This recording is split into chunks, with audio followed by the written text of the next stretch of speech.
Caríssimas senhoras, caríssimos senhores, amigos jovens, meus queridos irmãos espíritas, que Deus nos guarde e nos possa manter sob a sua paz.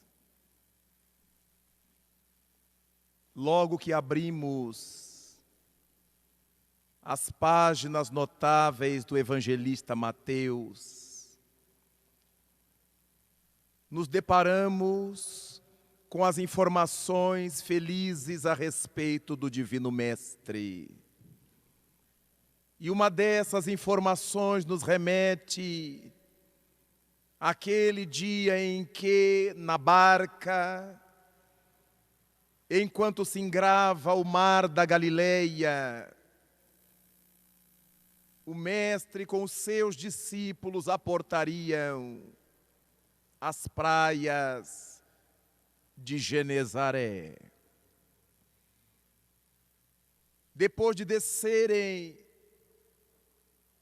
nas areias, molhando os pés e as túnicas, e puxando a barca para a areia propriamente, a multidão já se fazia próxima esperando sua chegada. Ele deveria falar às massas que não esperavam sequer chegar ao local devido e previsto. Foram esperá-lo ali na chegada do barco. E o Mestre caminhava no meio dessa multidão, prazenteiro e grave, pela possibilidade de ler naquelas almas que o cercavam o mar das tormentas humanas, os vendavais das paixões da criatura, essa busca insoptável pelo mais alto, pelo mais além, sem que se saiba propriamente como fazê-lo. Logo que se viu rodeado pela multidão e começou a entabular o seu discurso na direção do reino de Deus, dirigido à terra, aos corações humanos, o Mestre se deteve ligeira e suavemente, e dirigindo-se a Simão Pedro, o mais idoso dos seus discípulos, perguntou-lhe: Simão, quem foi que me tocou? E o velho pescador, naturalmente excitado pela massa, que não tem muito cuidado e deseja aproximar-se do alvo de suas atenções e interesses, certamente àquela hora da manhã já não estivesse com o sistema nervoso muito bem ajustado. E quando o Mestre lhe faz a pergunta, Simão Pedro redargue, algo nervoso: Senhor, como é que tu queres que eu saiba quem foi que te tocou, se todo esse povo te comprime por todos os lados? E Jesus Cristo, porque sabia dessas nuances emocionais da criatura humana, dirigiu-se a Simão sem perturbar-se. Eu sei, Simão, mas alguém me tocou de modo diferente. Percebo que alguém me tocou propositalmente, porque saiu de mim um fluido, de acordo com as traduções, uma energia ou uma virtude, saiu algo de mim. Por isso te pergunto. Os discípulos se entreolhavam, as pessoas da multidão se entreolhavam diante da fala suave do amigo divino. E tomada na surpresa, uma mulher se apresenta, se ajoelha e chora: Senhor, fui eu. fui eu quem te tocou. E conta-lhe a longa história. Era uma mulher que havia 12 anos vinha sofrendo de um processo hemorrágico que nada conseguia deter. Havia procurado os médicos variados, sem êxito.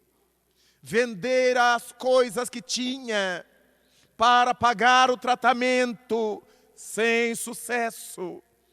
E naquele desespero interior, propôs-se que se tocasse, ainda que se tocasse, os vestidos do celeste amigo, com certeza conquistaria a cura para o seu problema. Com essa disposição de alma, dirigiu-se a mulher ao encontro de Jesus.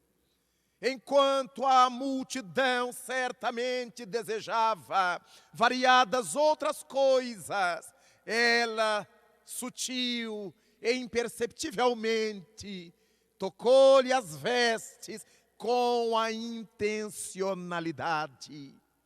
E ele, que era um polo de emissão fluídica positiva, um campo energético de alto poder, certamente detecta que alguém receberá dele, retirara dele algum tipo de fluido.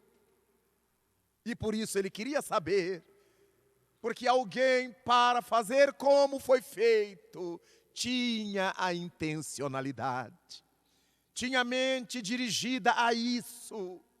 E aquela mulher então se apresenta para dizer a Jesus que havia sido ela quem o tocara.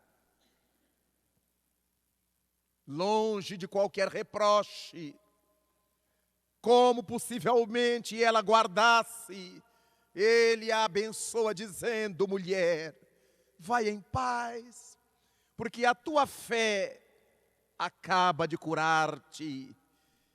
E enquanto a mulher abre caminho, no meio do povo feliz, sorridente, o mestre prossegue na sua fala. Mas enquanto o mestre prossegue na sua fala, logo mais será interrompido por um homem em desespero. Prosternou-se diante do rabi para dizer-lhe: Senhor, eu te venho suplicar para que me socorras, retirando minha filha das mãos da morte iminente. Tratava-se de um dos homens mais conhecidos em Cafarnaum. Era um dos principais da sinagoga, conhecido tão somente como Jairo, cuja filha estava nas vascas da morte, conforme acabava de dizer ao mestre. Enquanto Jesus Cristo foi deixando a multidão, enlaçando Lázaro num abraço, enlaçando Jairo num abraço, na direção do seu lar, um cavaleiro se aproxima. E ao chegar junto a Jesus e a Jairo, o cavaleiro se dirige ao seu patrão, que era Jairo, para dizer-lhe: não havia mais necessidade de importunar o mestre, de levá-lo à sua casa, uma vez que a sua filha acabara de morrer. Jairo mergulha num pranto convulsivo, mas sem se deter nos seus passos na direção do lar de Jairo, continuou Jesus, enlaçando o amigo e seguindo para a sua casa. Imediatamente disse ao pai desesperado: a menina não está morta, ela apenas dorme. E dirigiram-se Jesus, os discípulos e o chefe da casa para ver a menina morta e lá chegando. A multidão que se aglomerara no quarto da pequena, diante do leito mortuário. Alguns gritavam, choravam em desespero, enquanto outros tocavam pandeiretes, flautins, como era de praxe, por ocasião da morte em Israel. Ao chegar, Jesus Cristo propõe que todos saiam do quarto da jovem. Solicita que fiquem tão somente os pais e seus discípulos. Refeito o silêncio, silêncio que Jesus buscava sempre, ao afastar-se da multidão barulhenta, ao afastar-se do bulício, para integrar-se com Deus, ele precisava do silêncio. Olhando a menina marmorizada sobre o leito, toma-lhe de uma das mãos, fria e pálida, e ordena: Talita, cumi. Menina, desperta. O corpo da pequena estremunha sobre o leito, alcatifado de flores. Novamente o rosado volta-lhe às faces. Os olhos se abrem e os pais prorrompem num choro emocionado. Cristo orienta-os para que a alimentassem.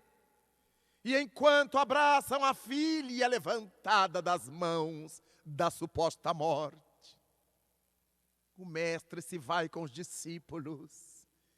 E quando o casal toma tino, possivelmente para agradecer-lhe ou para dizer-lhe qualquer coisa, já não o tem, já não o veem. Ele estava longe, dirigia-se agora com os seus amigos para a cidade onde fora criado.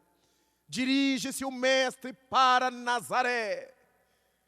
E enquanto trilhava pela baixada, pelo vale do Esdrelon, tendo que passar pelas portas da pequena cidade de Naim, também conhecida como Naum, Naim ou Nahum, depara-se ele com um cortejo fúnebre que saía do pórtico da cidade na direção do cemitério. À frente do cortejo, uma mulher vestida de luto em desespero bradava aos céus misericórdia.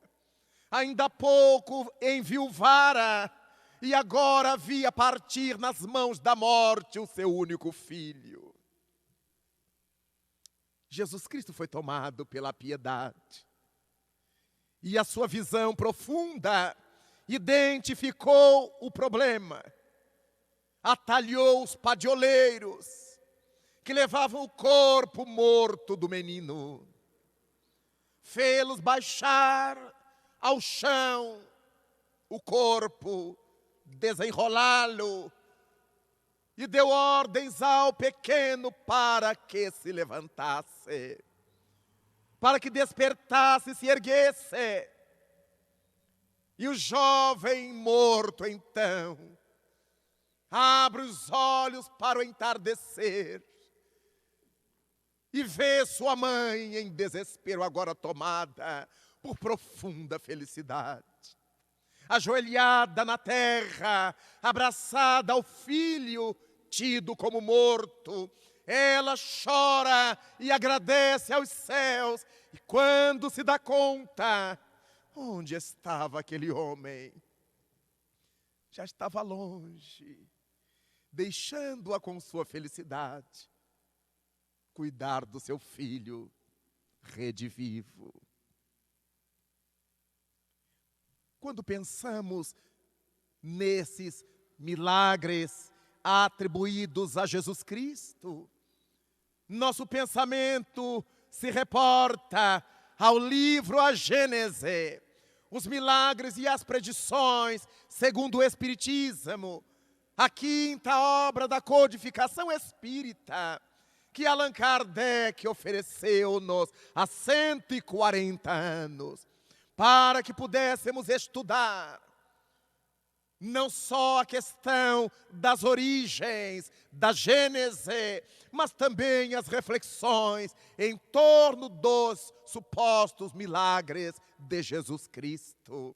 Quando refletimos sobre isso, naturalmente os ensinamentos espíritas nos fazem mergulhar nessa avaliação a respeito das curas e das ressurreições. Quantas vezes já teremos lido a respeito da mulher hemorrágica, aquela que tocou suas vestes e foi curada do fluxo sanguíneo. Mas poucas vezes nos detemos para ler o que não está escrito. Só conseguimos ler verdadeiramente quando já não lemos o que está nas linhas, mas aquilo que as linhas não comportam. Quando conseguimos ler as entrelinhas, eis a nossa condição amadurecida de bom leitor. Quando ouvimos um discurso, e não só as palavras nos dizem algo, mas também os silêncios, as palavras não ditas, tudo isto faz com que atendamos à propositura de Jesus Cristo. Ouçam aqueles que têm ouvido de ouvir.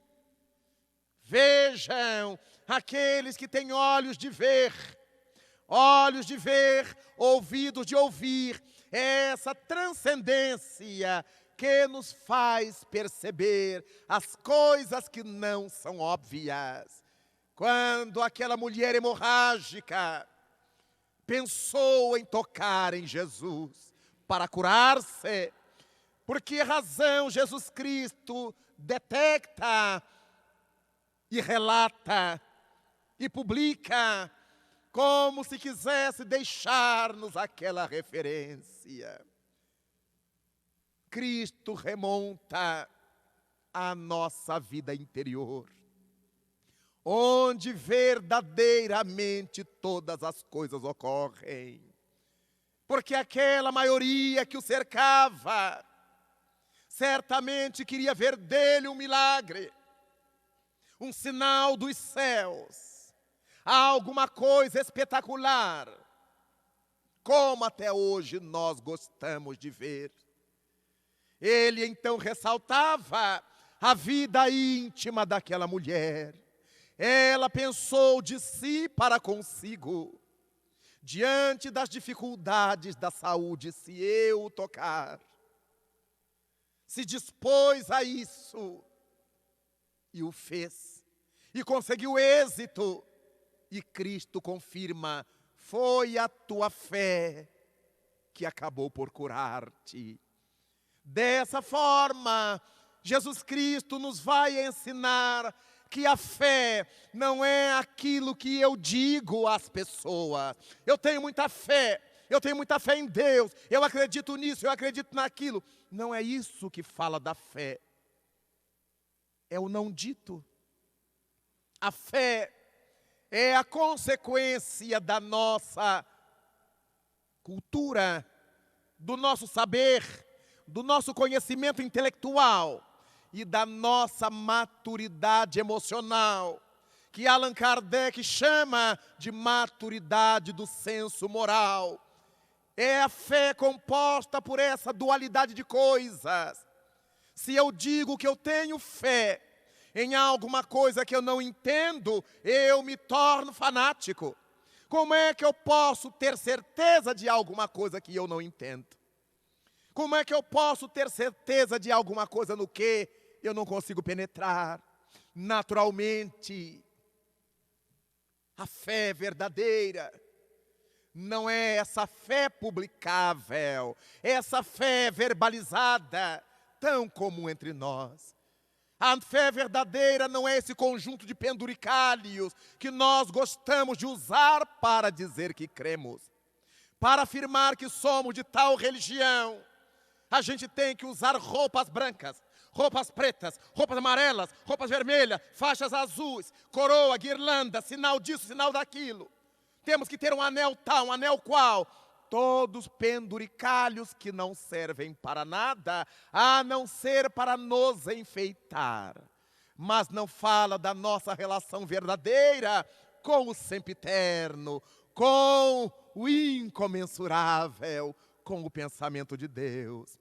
Gostamos dos incensos, das defumações, dos sons, das músicas, dos atabaques, das coisas que mexam com os nossos sentidos. O que nada diz quanto à nossa intimidade. Nós gostamos de palavras fortes, de palavras sacramentais, de gestos fortes, de gestos firmes. Aí nós dizemos, isso é que é médium forte, isso é que é força, por causa do gestual. E Jesus Cristo não fazia gesto nenhum. Pensava, Senhor, se tu quiseres, falou o líder dos 10 leprosos, nós ficaremos limpos. E o evangelista narra, e Jesus, tocado de piedade, respondeu-lhe, eu quero sede limpos.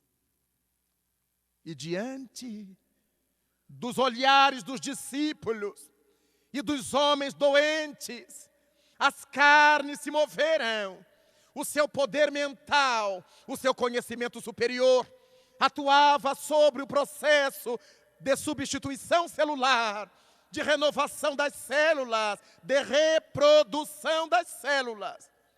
O que nós conseguimos a duras penas, com os produtos químicos que já conhecemos hoje, gradativamente aplicados sobre a ferida, ir promovendo a substituição das células enfermas pelas células novas. Mas o poder mental de Jesus Cristo, o grande Criador do planeta, co-criador com Deus, demiurgo da terra, tinha essa possibilidade de ativar o processamento celular, de produzir a ativação para que se dessem as mitoses, as meioses, para que as células se renovassem muito mais rapidamente do que costuma acontecer. Por isso é que, num curto intervalo de tempo, aqueles homens leprosos viram ser totalmente sãos. Porque Cristo, com o seu magnetismo, o seu poder, o seu conhecimento, sem nenhum gesto, sem fazer cruz, sem fazer rodinha, sem coisa nenhuma, eu quero sede limpos. A ordem mental estava dada e o corpo perispiritual absorve aquela energia e potencializa a reprodução celular. Era assim que Jesus via a fé. Não era uma questão de eu dizer eu creio. Era uma busca interior, um conhecimento subjetivo, que Santo Agostinho chamou de certeza subjetiva, enquanto ainda estava na terra, como um dos 10 pais da igreja. Essa certeza subjetiva é aquela que nós não podemos provar para ninguém. Ela é subjetiva porque ela existe em nossa intimidade. Cremos em Deus. E alguém nos diz assim, me prove que Deus existe. Tolice querer prová-lo. Então o mesmo Agostinho redargue. Se ninguém me pergunta o que é Deus, eu sei. Mas se alguém me pergunta, eu já não sei. Porque Deus é sensível. não é dizível. Nós não conseguimos dizer, só logramos sentir. Então é uma certeza subjetiva. Eu sei que quando eu alço o pensamento aos céus, recebo a resposta em forma de paz interior. Recebo os refluxos do mais além, em forma de inspiração positiva para sair do meu drama. Eu sei que quando eu busco, recebo como ensinou-me Jesus. Buscai e achareis, pedi e obtereis, batei e a porta se vos abrirá. Sabemos disso, mas esse contato nosso com Deus é feito lá na intimidade da nossa alma. Nem sempre as pessoas que estão falando coisas lindas estão sentindo coisas lindas. Por isso, então, Cristo estabelece: nem todos os que dizem Senhor, Senhor, entrarão no reino dos céus. Nem todos. Porque há muita gente que diz socialmente: eu creio, eu sou dessa religião desde pequena. Minha avó já era, minha bisavó já era, a minha família toda é. Então, ser religioso por tradição não é religião, é tradição social. Muitas vezes por dentro a pessoa não sente nada daquilo, mas a família tem o pedigree. Minha família sempre foi assim. Eu sou da família Buquerque de Medeiros. Eu sou da família Teixeira da Silva. E cada um é de uma família. E essa família tem por orgulho ser de determinada crença, como é de determinado clube. Não tem nada com a alma. Tem com as relações sociais. Jesus Cristo nos traz a mulher hemorrágica. Ela e sua fé, sua certeza subjetiva. Se eu tocar, mas Cristo nos mostra algo mais com essa mulher. Ela já havia buscado os recursos da terra. Ela já havia gasto o que tinha e o que não tinha. Quantas vezes nós também estamos assim? Já buscamos tudo o que é da terra. O médico, o chá, a erva, o banho, o curandeiro, já buscamos de tudo. Nada nos ajudou. Já vestimos roupa branca, roupa preta, vermelha, atravessamos a fita, desatravessamos, demos 7 pulinhos nas ondas, deitamos, levantamos. Nada resolveu. Então, aquela mulher era o símbolo de quem havia tentado as coisas do mundo. Os médicos não conseguiram curá-la e gastou todo o dinheiro que tinha. Logo, ela agora estava diante de Deus. Sem recursos, sem saúde, diante de Deus. Eis a nossa condição. Há pessoas que têm milhões nas cadernetas bancárias, nas contas do exterior, mas não consegue harmonia íntima. Os filhos são enfermos. Enfermos de vários níveis. São enfermos corporais ou são enfermos morais. Carregam enfermidades que a medicina do mundo não cura. Ou carregam mazelas morais, como a drogadição, a alcoolofilia, a prostituição, a criminalidade. Que nada na terra consegue curar. São questões da alma humana. E dessa maneira, temos que procurar recursos onde a terra não consegue oferecer. Não importa os valores que temos no banco. Se os nossos filhos, se os nossos entes queridos estão infelizes, nós infelizes também estaremos. E encontramos pessoas que na terra não têm nada. Moram em casebres, em casas pobres, em favelas, mas estão perpetuamente com um sorriso no rosto. Deus nos dá para cada dia e nos faz recordar a Jesus. Não vos atormenteis pelo dia de amanhã. A cada dia já basta o seu afã. Não adianta nos atormentarmos. Como eu vou ficar no ano que vem com o problema da economia mundial? A gente nem sabe se vai chegar ao ano que vem. É a primeira questão. E as pessoas que estão criando os problemas para o ano que vem, quem sabe vão morrer antes de terminar este ano. E diante dos conflitos do mundo, as coisas no mundo acontecem muito rapidamente. Da noite para o dia, os fenômenos sociais se alteram. Os fenômenos econômicos se modificam. Então, não me vale sofrer por um futuro que eu não posso fazer ideia de como será.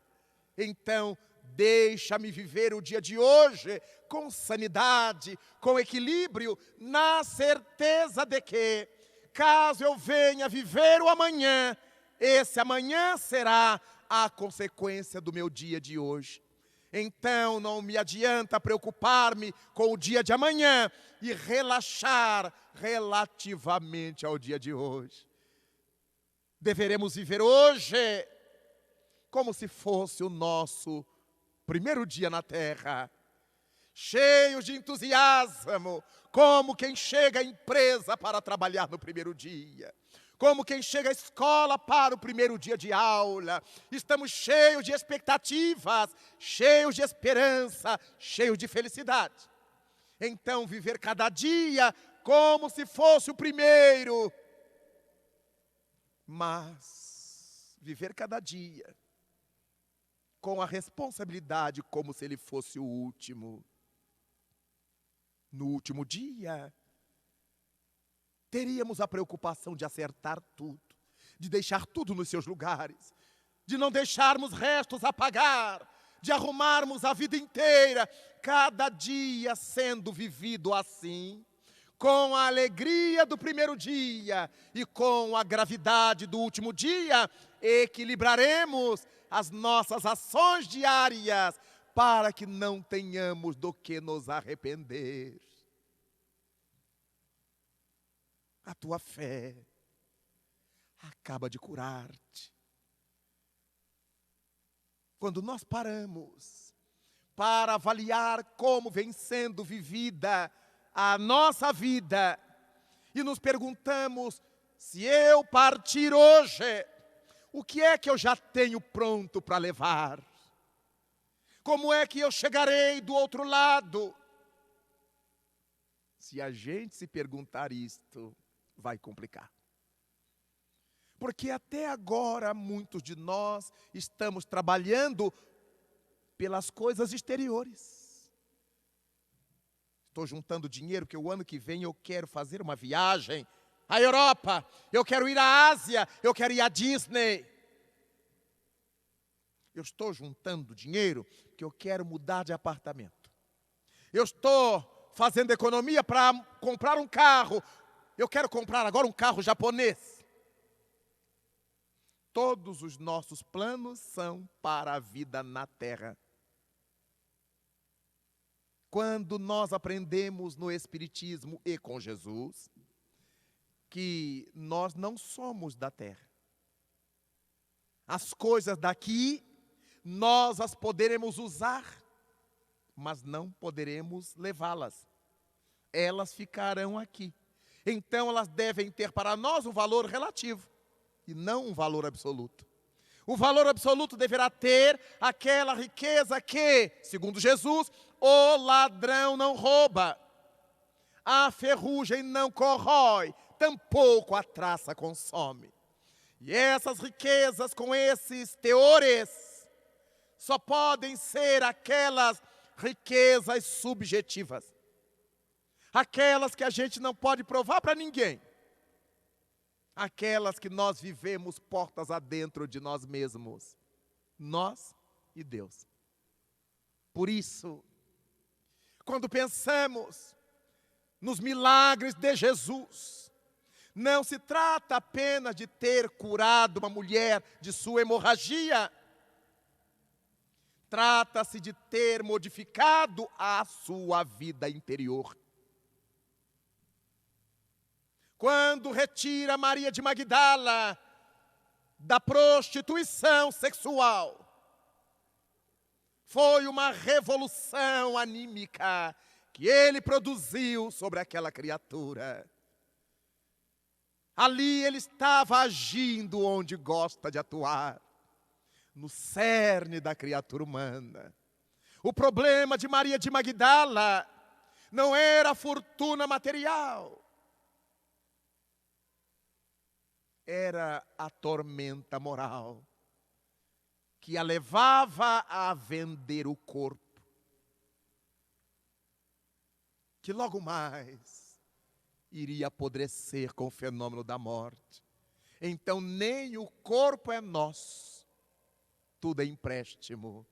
Quanta gente gostaria de se agarrar ao corpo, mas quando a irmãzinha chega com aquele chumaço de algodão perfumado e nos leva às narinas, e perdemos a consciência, e acordamos nesse aldilá, o corpo já ficou para trás. Por mais apegados que sejamos, chegará o dia em que deveremos deixar a carcaça e viajar para o mais além. Importante para a nossa vida é essa relação interna que temos com Jesus de Nazaré, que temos com Deus, como a mulher hemorrágica. Se eu o tocar, e ele sabia. Por isso nos disse ao ensinar-nos a orar, quando tiverdes de orar, entrai para o vosso aposento, para a nossa intimidade, e falai com Deus em secreto, porque Deus que vê o que se passa em secreto, vos atenderá. O valor que Cristo deu à nossa vida interior, o valor que Ele deu à nossa vida íntima e que quase nunca a gente dá. Nós damos valor ao que os outros vão pensar de nós, a vida exterior. Se temos que ir a uma festa, não podemos repetir o sapato. O povo já me viu com esse sapato. E qual é o problema se o sapato está novo? Mas já me viram com esse vestido. Já me viram com essa roupa. Mas qual é o problema se o vestido está novo, se a roupa está nova? Pior é se as pessoas não me tivessem visto com essa roupa. Então, vivemos não para sermos felizes. Vivemos para alegrar os outros. Para que os outros não tenham o que falar de nossa roupa. E não cuidamos assim da nossa vida interior. Estamos sempre preocupados com o estereótipo. Por isto, se eu sou cristão, eu tenho que ter determinados sinais. Um dia eu ia passando com um amigo pela porta de uma igreja de minha cidade. Colega de trabalho universitário, de família católico-romana. Íamos conversando sobre a política acadêmica. E quando passamos na frente da igreja, automaticamente ele se persignou. E continuamos conversando. E eu então perguntei-lhe: Máximo, por que você fez o sinal da cruz? Não sei. Automatismo. Mas se você é católico romano, devia saber por que é que se benze ao passar na porta da igreja. O que isso significa para você? Não sei, na minha casa todo mundo faz. A minha mãe me ensinou assim. Vejamos por que é que na hora do desespero ele não tem respaldo. Ele não sabe por que faz as coisas. Ele não entende por que faz o que faz. Outra vez eu fui a um sepultamento, acompanhado de amigos. E quando saíamos do cemitério, uma das amigas do grupo começou a sair do cemitério de costa, de frente para os túmulos, de costa para a rua. E eu disse, o que houve? Não, a gente não pode dar as costas para os mortos. Eu digo, mas tem morto aqui também. Então você tem que andar igual umas piroquetas. Porque tem morto em todo lugar. E a gente não pode dar as costas para os mortos, como é que vai andar? Mas se você sair de costa do cemitério, você vai voltar para cá, porque o ônibus te atropela.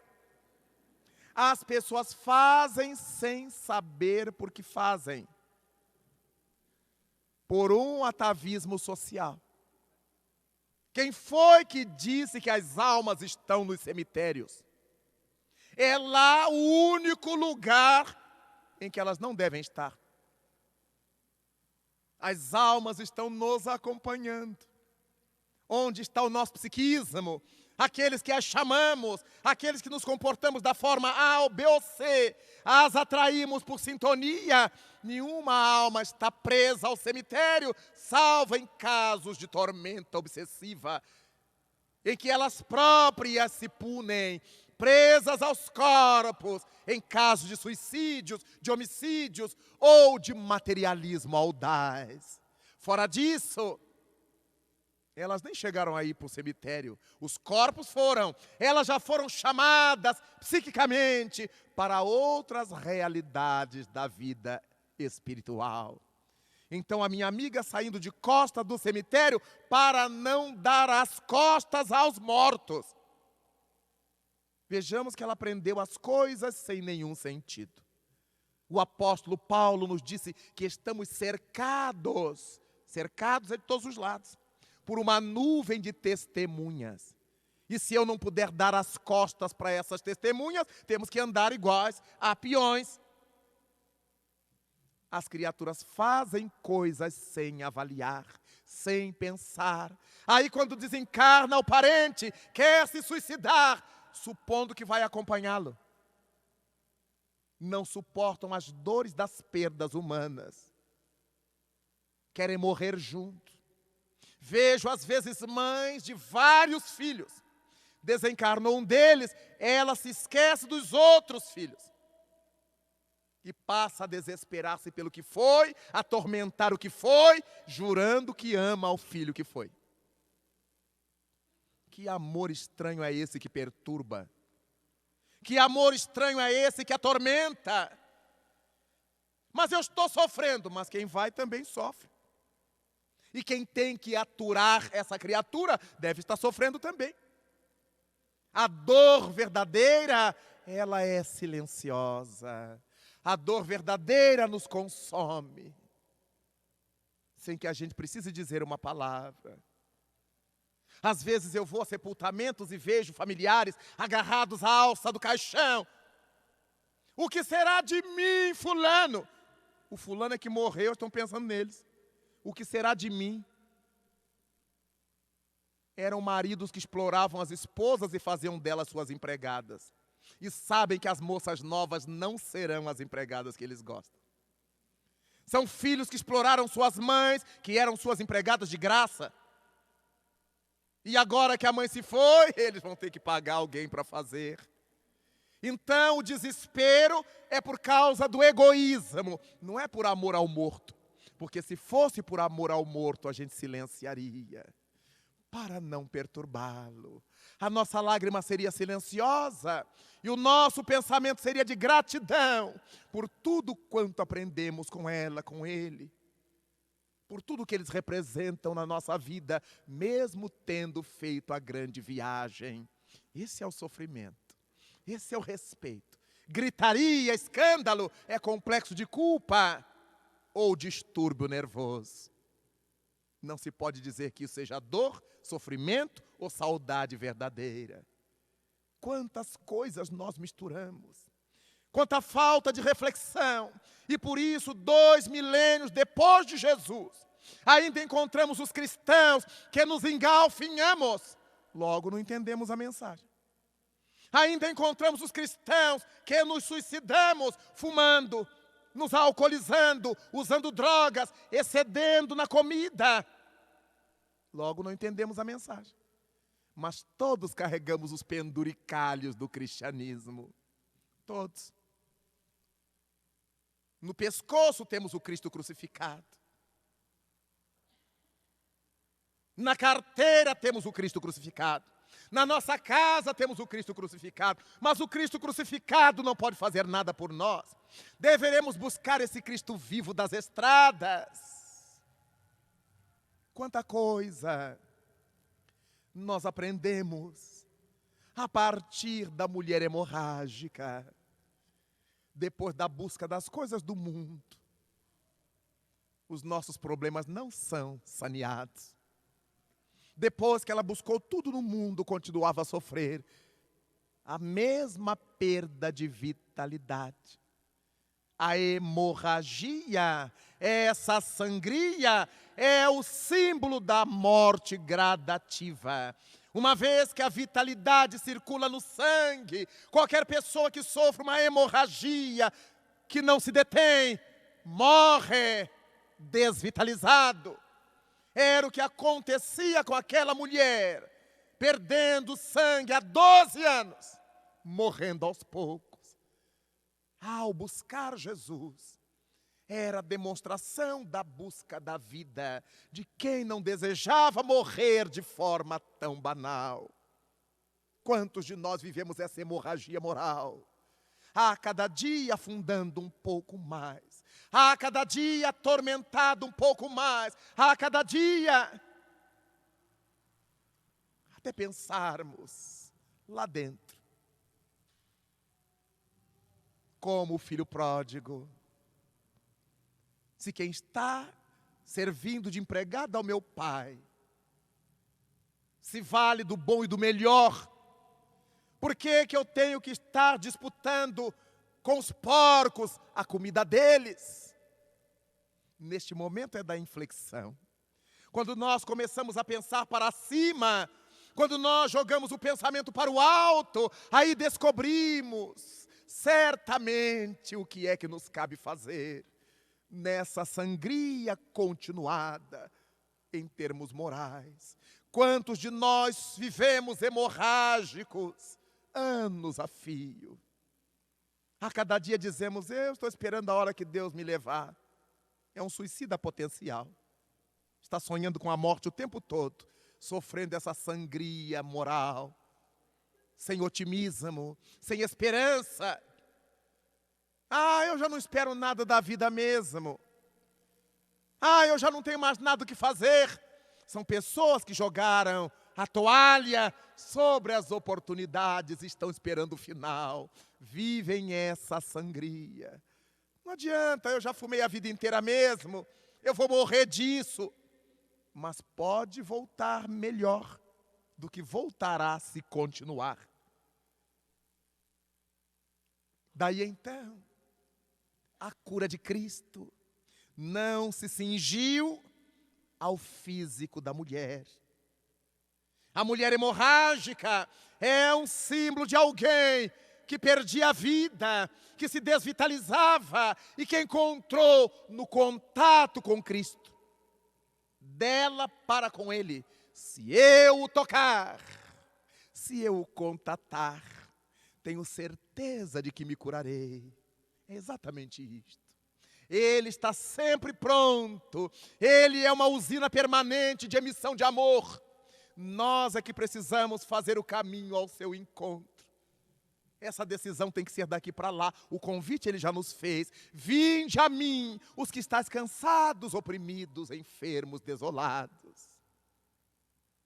Aquele que quiser vir após mim, tome sua cruz, negue-se a si mesmo e siga-me. Aquele que quiser vir após mim, respeito ao livre-arbítrio. Quantas coisas nós aprendemos com Jesus. Mas agora, ele levanta a filha de Jairo, o filho da viúva de Naim.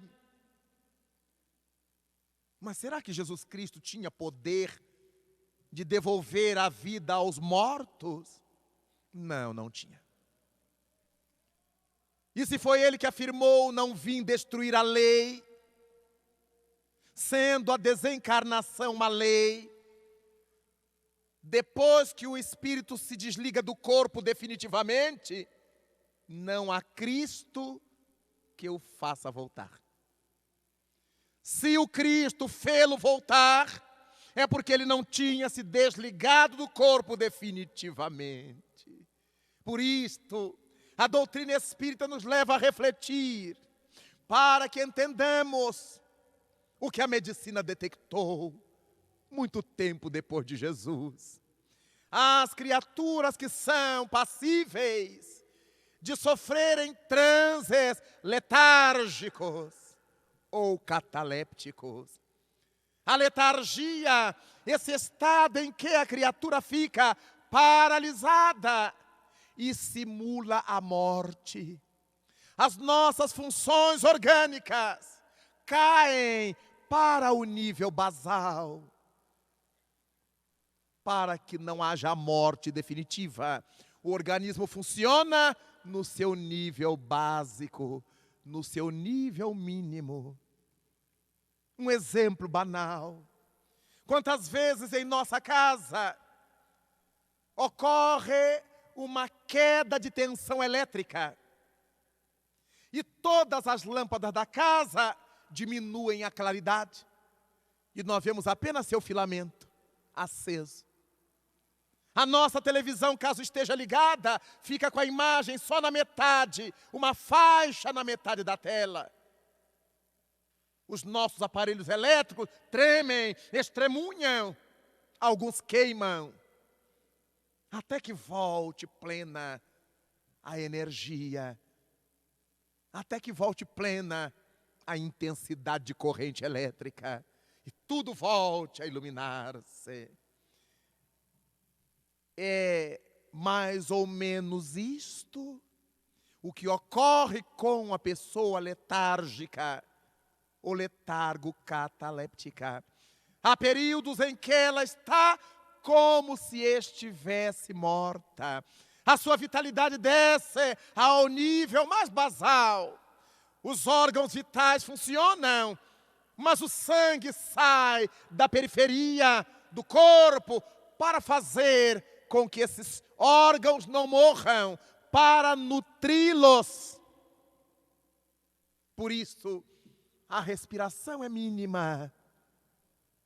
E se não for através de um espelho, não se sente o vapor d'água que se emite na respiração.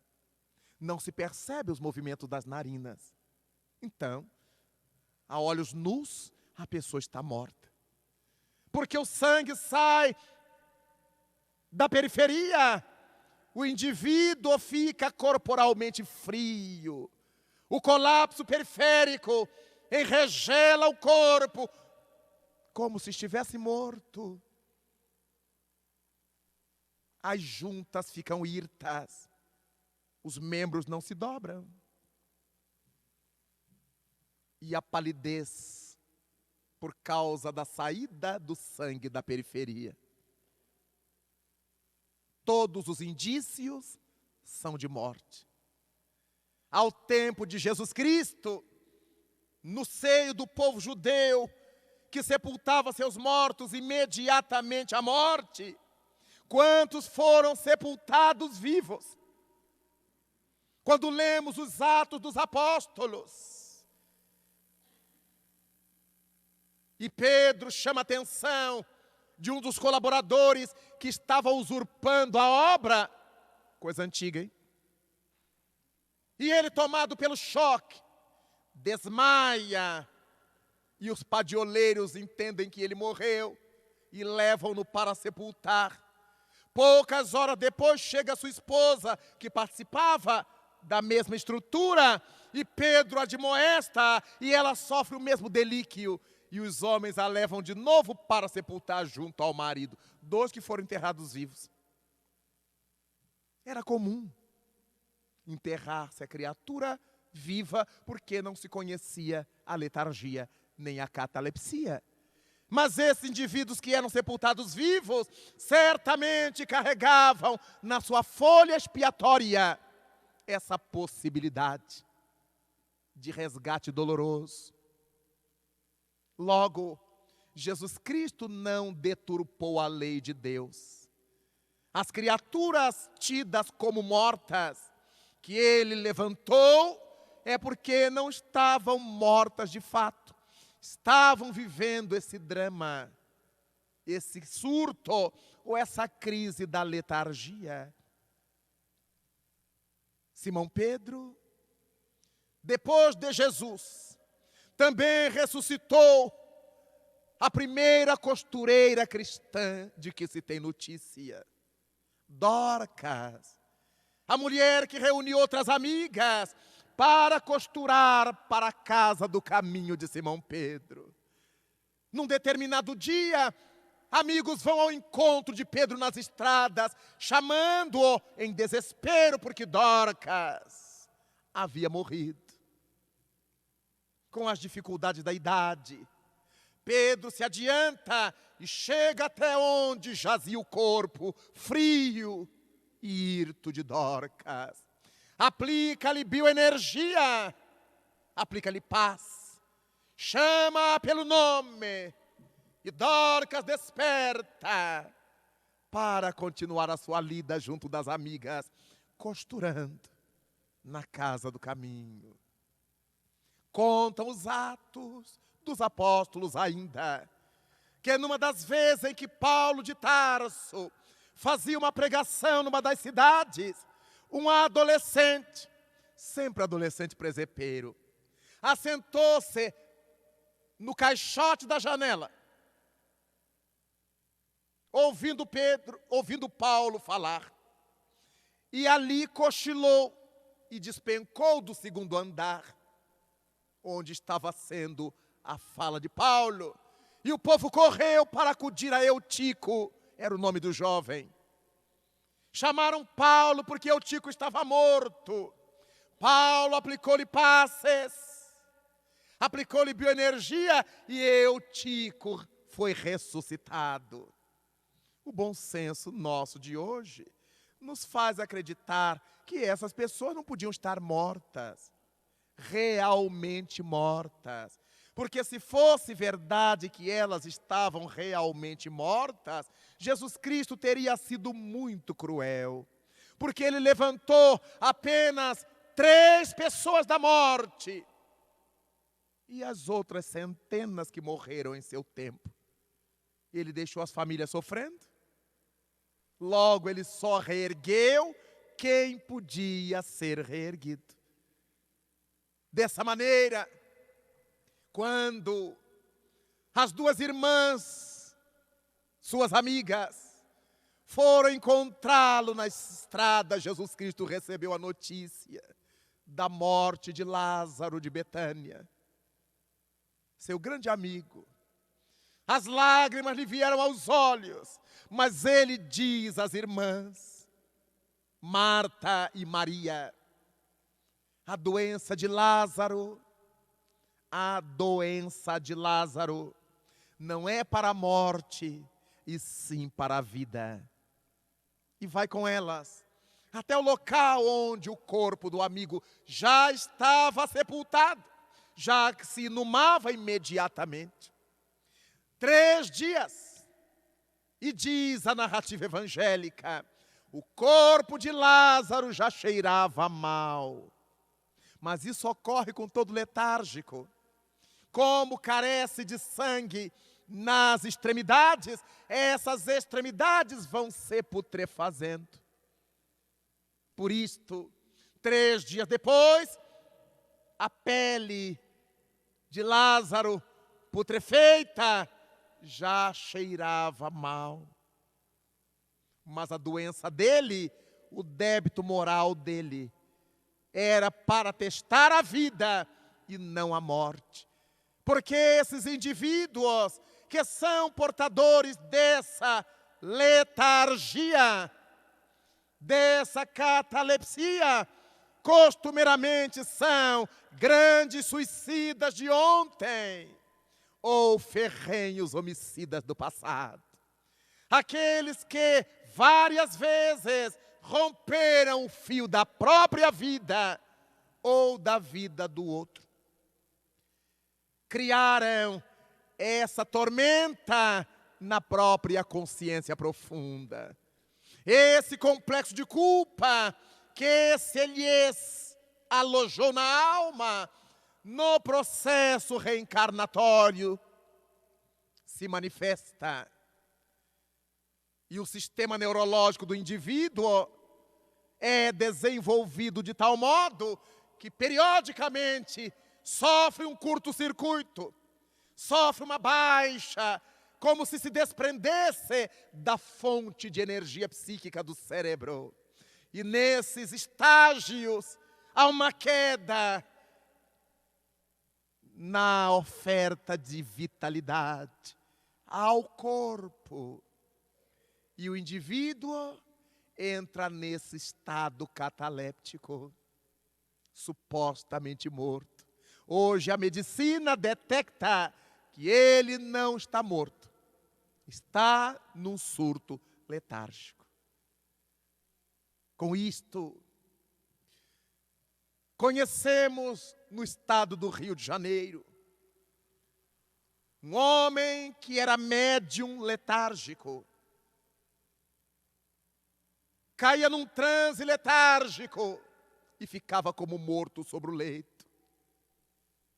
Só que os espíritos davam-lhe informações, prescreviam receitas, e ele falava como se fosse um sonâmbulo, o corpo frio e hirto, e a boca que falava o que ele estava vendo no mundo espiritual. Era um médium letárgico, chamou-se Zico Horta, em cuja homenagem se ergue uma das casas espíritas na cidade de Barra Mansa, no estado do Rio de Janeiro, na sua parte sul. Zico Horta era letárgico e escolheu resgatar seus velhos suicídios, também tornando-se útil às criaturas. Porque quando caía no transe letárgico, ele trazia as mensagens superiores do bem para confortar, para elucidar, para orientar as criaturas. Basta lermos as obras da médium saudosa Ivone do Amaral Pereira para termos notícias da sua potencialidade letárgica.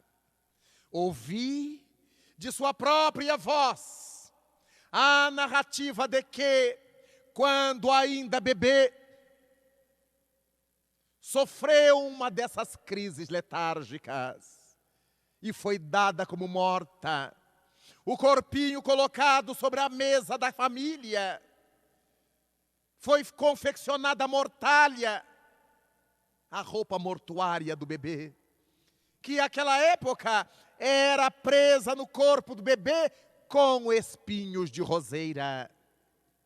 E quando estava próxima a hora de sepultar o corpo, a mãe tinha alguma coisa que lhe dizia que a filha não estava morta. Adentrou o quarto, trancou-se e de joelhos orou a Maria de Nazaré para que abençoasse aquele momento, a sua vida, a sua filha, porque ela tinha certeza de que a filha não estava morta, mas se não estivesse, que pudesse dar um sinal de vida qualquer antes de ser levada ao sepulcro. Se a minha filha voltar, se ela não estiver morta, eu a registrarei e lhe darei o nome de Maria da Conceição, em homenagem a ti, Senhora. Chorou muito e saiu à sala, onde as pessoas se preparavam para resguardar o corpo na caixa e levá-lo ao sepulcro. Quando a menina gemeu, Quando o bebê chorou, voltou às cores naturais. A mãe de Ivone, emocionada, agradeceu a mãe de Jesus. Retiraram os espinhos de laranjeira, a mortalha, banharam a menina para alimentá-la. Pelo número de horas que esteve em câmara ardente, precisava da alimentação, como a filha de Jairo. Mas aí chegou a hora do registro civil. E a mãe disse ao pai que queria que a filha se chamasse Maria da Conceição, pela promessa que ela havia feito a Maria, mãe de Jesus, naquele momento de desespero. E o marido, embora espírita, era machista. A minha filha se chamará Ivone. E registrou-a como Ivone do Amaral Pereira. E dona Ivone do Amaral Pereira me contava então que no mundo dos espíritos, nenhuma entidade que lidava com ela a chamava de Ivone. Todos a chamavam de Maria da Conceição, honrando o compromisso de sua mãe. A intimidade, o valor da nossa vida íntima. É lá que estão as nossas verdades. E não do lado de fora. Para a sociedade, ela foi Ivone. Para os espíritos, ela foi Maria da Conceição. Embora o nome pouco importa, era o respeito à palavra, ao sentimento de sua mãe, relativamente à mãe de Jesus. Não é que a mãe de Jesus fizesse questão, era o respeito à dor alheia, que o esposo não conseguiu respeitar, fazendo valer aquilo que supunha seu direito de marido. Nossa vida interior, ela que rege nossa felicidade ou nossa desdita. Não são as coisas do lado de fora, que podem até nos alegrar, nos excitar, ou nos entristecer, ou nos fazer chorar. Mas o que rege a nossa vida é o que somos por dentro, é o que fazemos por dentro. Então, ao olharmos aqueles mortos, aos quais Jesus Cristo levantou, ficamos a pensar em nossa morte pessoal. Quantos dentre nós vivemos essa letargia moral, essa inércia para o bem? Não temos coragem de nos mexer para nada em prol de ninguém. Queremos sempre absorver da vida, sugar da vida, e não nos mexemos para nada. Passam-se os anos e a gente se pergunta: o que eu fiz em prol de alguém? Eu já plantei uma árvore, eu já ofereci a alguém um prato de comida, eu já abracei alguém no momento de dor. Seria tão bom se as lições do Evangelho, que nós já lemos tantas vezes, pudessem ser revistas por nós, nessa certeza de que nós somente demonstramos saber ler quando não mais juntamos letras e palavras, mas quando lemos o que não está escrito. Quando aprendemos a ler as entrelinhas. Quando temos os olhos de ver, os ouvidos de ouvir. Por trás do discurso feito, o discurso oculto. Aí temos o ouvido de ouvir.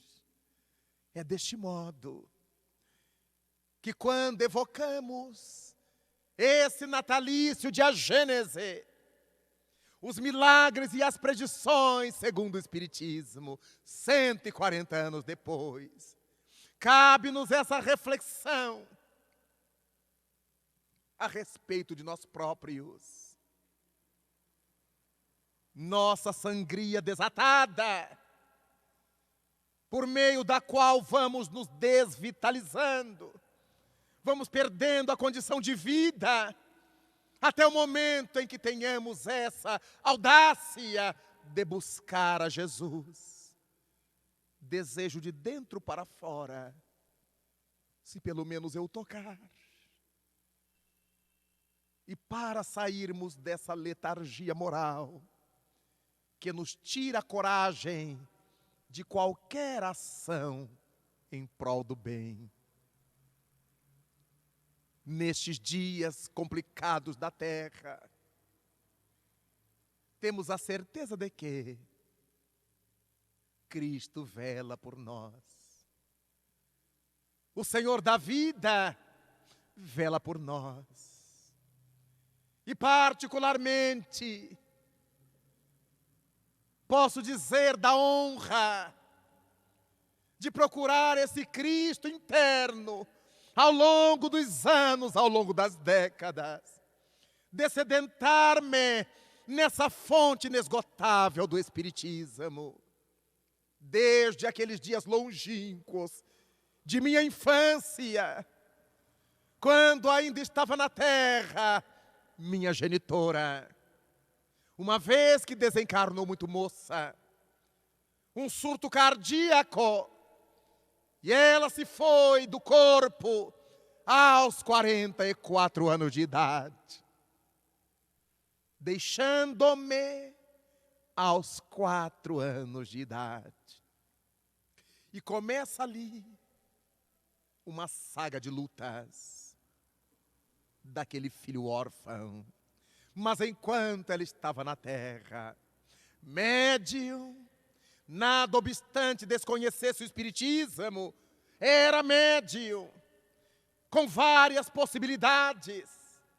Médium de psicofonia, de efeitos físicos, médium intuitivo como poucos dentre os que eu conheço. Dona Benedita Maria da Conceição, minha mãe, colocava-se diante das imagens, as quais homenageava, para atender as pessoas que a buscavam, queriam seu passe, uma orientação espiritual, e ela nunca se negou.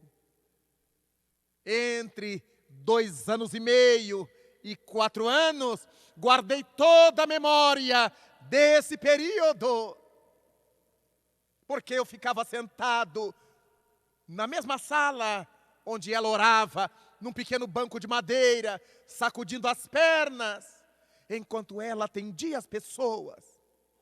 E eu começava a ver criaturas que desciam do telhado, como se caminhassem no espaço para virem conversar com ela. Eu achava aquilo tudo lindo. Outras criaturas eu as via atravessando as paredes, como se não houvesse nada. E eu achava tudo aquilo muito lindo. Criança, levantava-me, segurava nas roupas de minha mãe e perguntava-lhe: quem é?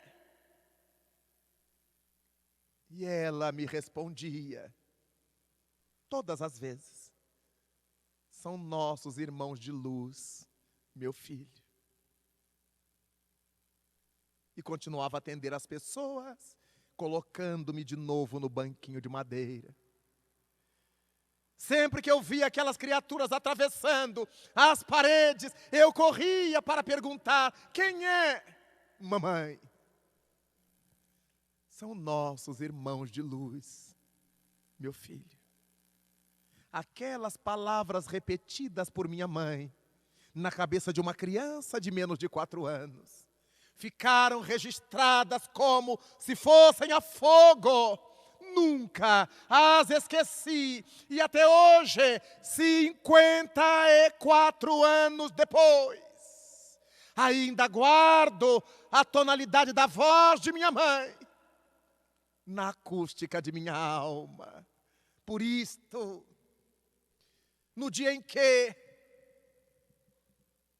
Oswaldo Esteves Faria, irmão de crença, irmão de fé, meu amigo pessoal, declinou o desejo de escrever sobre nossa vida pessoal. Disse-lhe que não via na minha vida nada que pudesse ser útil às pessoas. E os anos se passaram, e ele continuou na lida de recolher elementos para a formação de um volume.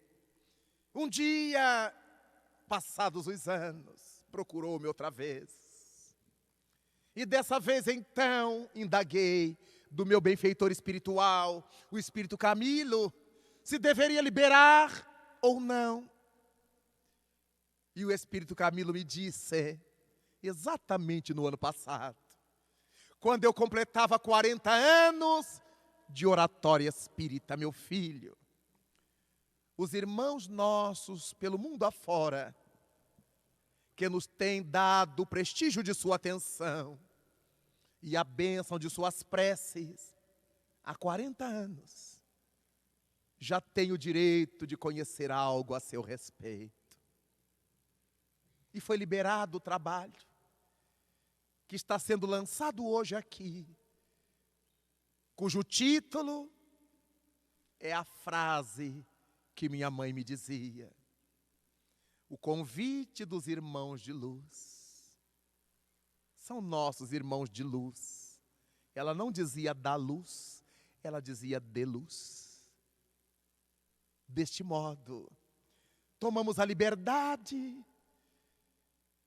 de chegar até os senhores, para que este caminho de lutas, esse caminho de trabalhos, seja conhecido por quem tenha interesse, na certeza de que o que vale é isso que realizamos por dentro de nós. Essa vida interna, para que Cristo realize através de nós o estancamento dessa sangria que nos desvitaliza, pouco a pouco, para que Jesus de Nazaré sopre-nos de novo as narinas e voltemos a retomar a vida e retomemos o passo após essa letargia moral que a tantos nos tem infelicitado ao longo dos dias.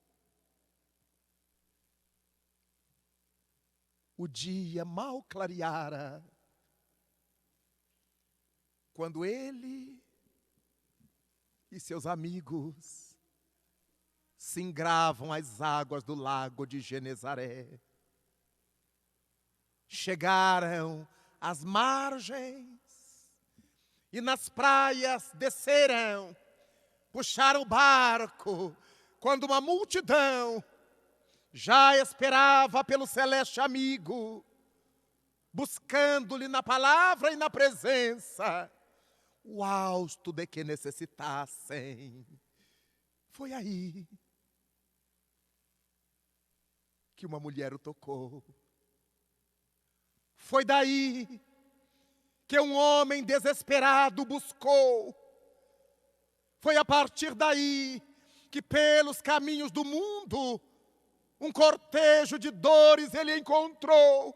Foi daí que até nós a sua mensagem chegou, para convidar-nos nessa hora ciclópica do mundo a termos cuidado com a nossa vida interior, onde todas as coisas estão, porque é na nossa consciência que guardamos as leis de Deus, já identificadas por nós, nestes dias tumultuados da terra. Vale a pena ouvirmos o chamado dos nossos irmãos de luz, para que a partir de então redirecionemos o nosso caminho. Cantemos a Jesus o nosso agradecimento, na certeza de que vale a pena buscá-lo, vale a pena tocá-lo, porque se apenas conseguirmos tocá-lo, Ele já transformará as nossas vidas, estancando o filete de vida que nos propiciaria a morte. Nestes dias complicados do mundo, dias de corrupção, de guerras, dias de pornografia, de pedofilia, dias de loucura da drogadição. Vale a pena dizer-lhe do quanto o desejamos encontrar lá dentro de nós, onde late o próprio coração, e dizer-lhe: louvado seja, Senhor Jesus, na glória imortal do lar celeste, pelos bens que nos trouxeste no evangelho da nossa redenção, na tarefa renovada que o teu olhar nos consente. De espíritos reverentes nós rogamos pelo teu amor. Pobres cegos, que desde milênios estamos fugindo à luz a qual nos elevas, hoje, Senhor, a nossa oração rompe as trevas. Escuta-nos e, se possível, vem retificar o nosso passo, a fim de que trilhemos a estrada corrigida. Vem sustentar nossa lida, nossa vida, na fonte inesgotável do eterno bem.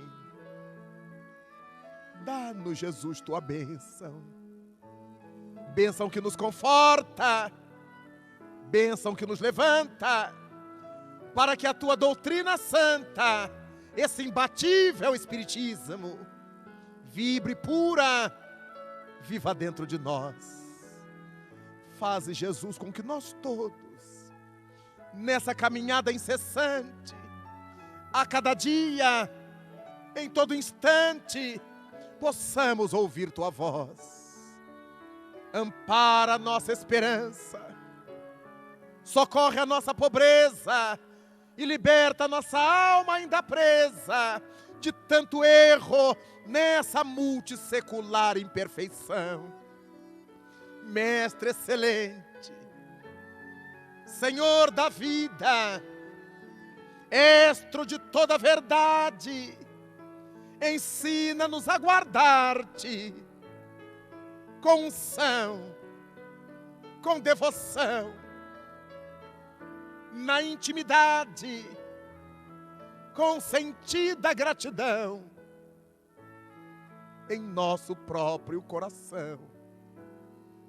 Muito obrigado, Senhor da vida. Muito obrigado, Cristo amado. Muito obrigado, senhores.